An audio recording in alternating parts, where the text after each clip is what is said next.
இன்னைக்கு நம்ம உங்களுக்கோ, உங்க வீட்டில் உள்ளவர்களுக்கோ தீராத நோயா, ஏதாவது முருகன் கோவிலில் இந்த மந்திரத்தை சொல்லுங்கள், தீராத நோயை தீர்த்து வைப்பான் முருகன் அப்படின்னு சொல்லியிருக்கோம். நம்ம வீட்ல ஒரு சிலருக்கு பார்த்தீங்கன்னா, ஒரு தீராத நோய் இருக்கும். என்ன நோயினே தெரியாது. எவ்வளவோ டாக்டர்கிட்ட போவோம். ஆனா, அவங்க எதுவுமே இல்ல அப்படின்பாங்க. தெரியாத நோய் நம்மள பாடா படுத்தும். அதேபோல நெறைய பேர் வீட்ல பெருசா நோய்லாம் இருக்காது. ஆனா, படுத்த படுக்கையா இருப்பாங்க. அவங்களால எந்திரிக்க முடியாது. அவங்க வேலைய அவங்களே செய்ய முடியாது. சாப்பிட முடியாது. மத்தவங்க உதவிய எதிர்பார்த்து தான் இருப்பாங்க.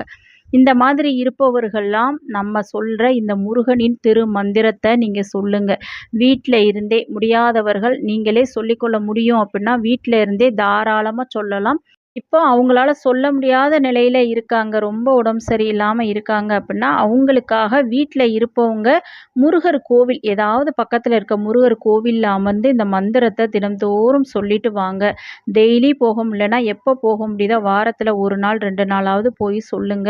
மிச்ச நாள்ல வீட்ல இருக்கக்கூடிய முருகர் ஃபோட்டோவ பார்த்து நீங்க சொல்லி பாருங்க. நிச்சயமா அந்த நோய் தன்னால தீரும். முருகனின் அருளால். ஏன்னா, இது நோய் தீர்க்கக்கூடிய ஒரு அற்புதமான மந்திரம்.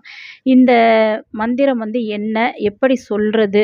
என்ன மாதிரியான பிரச்சனைகளுக்கெல்லாம் சொல்லலாம்? அப்படின்றத பத்திலாம் அந்த பதிவுல பார்க்கலாம். அதுக்கு முன்னாடி மறக்காம நம்ம சேனல சப்ஸ்கிரைப் பண்ணிக்கிறங்க வீவர்ஸ்.